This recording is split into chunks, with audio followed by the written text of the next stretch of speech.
Welcome to the session, Exploring Extended School Year. Are you wondering if your child with an Individualized Educational Program or IEP can receive Extended School Year or ESY services? Well, this is the session for you then. During this session, we will define what Extended School Year or ESY services are, explain what ESY is and is not, and elaborate on the ESY decision-making process. And last, guide you to an additional information. So let's begin by looking at what is ESY services. So what are Extended School Year services? ESY is special education and related services that are part of your child's IEP that is provided during school breaks. ESY is determined by the IEP team. And as a parent or legal guardian, you are an important member of this team. Now, if your child receives these services, well, they are at no cost to you. So, let's review what ESY is. IEP teams determine the need for ESY services by considering the nature and severity of the child's disability, their ability to achieve independence from caregivers in the future, the extent of skill loss, and the time it takes to recover any lost skills. The IEP team selects which goals will be addressed through this extension of the IEP services during ESY.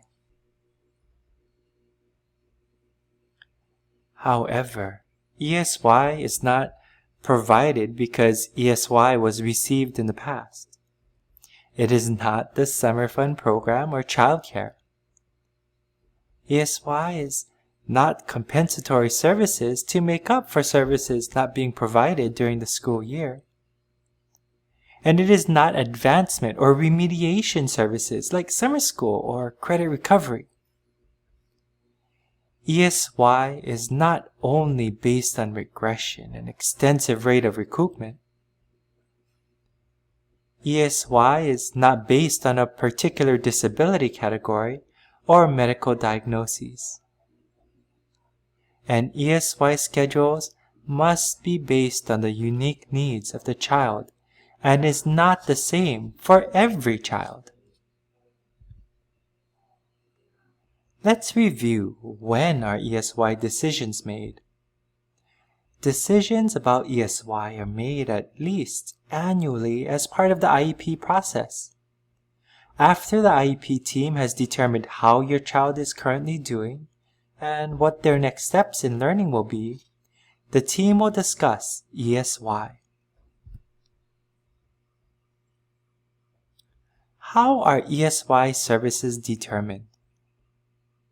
As we continue our exploration into ESY, let's look at how these services are determined. All IEP-related decisions, including ESY, are made by analyzing data from any one or more of the factors discussed in the next slide.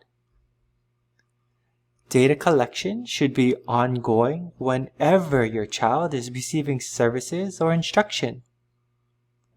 Some examples of data that may be considered are observations, assessment scores and reports, and student input.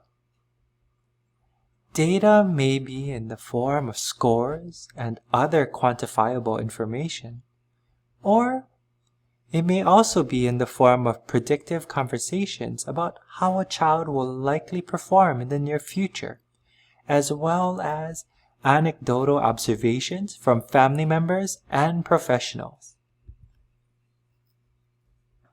During this conversation, it is of critical importance to determine if any of the following 5 independent factors will significantly negatively impact the benefits gained by your child during this regular school year. Factor 1. Nature of this disabling condition. Now that means that the nature of the student's disability is such that a break in teaching critical skills is likely to prevent the student from receiving some benefit from their educational program during the regular school year. Factor 2. Severity of the disabling condition. Well, children whose disabling condition is severe may require ESY to benefit from their education. Now remember, no eligibility category is automatically included or excluded from ESY. Factor 3. Areas of learning crucial to attaining the goal of self-sufficiency and independence from caregivers. Areas of learning refers to independent functioning, such as eating, mobility, toileting, communicating. And the development of these skills can lead to reduced dependence on caretakers. Factor 4. Extent of regression caused by interruption of educational programming. Regression is the loss of previously learned knowledge or skills, and all children exhibit some regression of skills during extended breaks. Factor 5. Rate of recoupment following an interruption of educational programming. The rate of recoupment is the time it takes to relearn skills to the same level demonstrated prior to the interruption of educational programming. Pre- and post-break data are needed to determine how long it takes to relearn skills. Lastly, IEP teams may determine whether there are special circumstances or other factors that will prevent the student from receiving benefit from their education. This is to be determined through an IEP team collaboration. An example might be that my child is just about to read. This is a critical skill that will affect them in their life and in other academic areas. So what would happen if they go on break? Would my son or daughter be able to catch up? Or would they forget the things they've learned throughout the school year? So please, take a few minutes to think about how these ESY factors relate to your child. And what questions or information might you want to bring to your child's IEP team?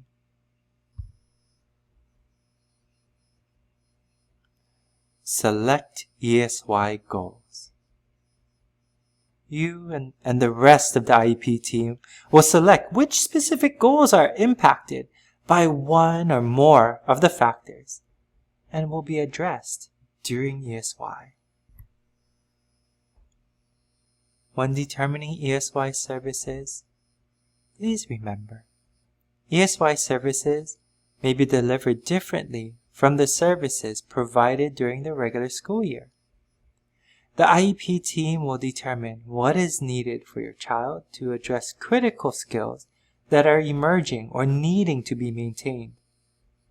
How much specially designed instruction and/or related services time is needed to address the ESY's IEP goals. Now please note that since ESY is provided on an individual basis, services will vary. And since ESY is determined on an individual basis, the schedule will likely vary from child to child. Each child's schedule is unique based on their individual needs. And in regard to LRE, or least restrictive environment, is an appropriate LRE available during ESY at the same location as during the regular school year? or another location within the complex area, or another option. The IEP team must discuss the LRE for ESY separately from the regular school year LRE. So where can I get more information? Well, an ESY infographic can be found on the SPIN website. And as always, if you have any questions relating to your child's program, please contact your school. So, congratulations! You have completed your exploration of ESY. Thank you again for learning more about ESY. Aloha.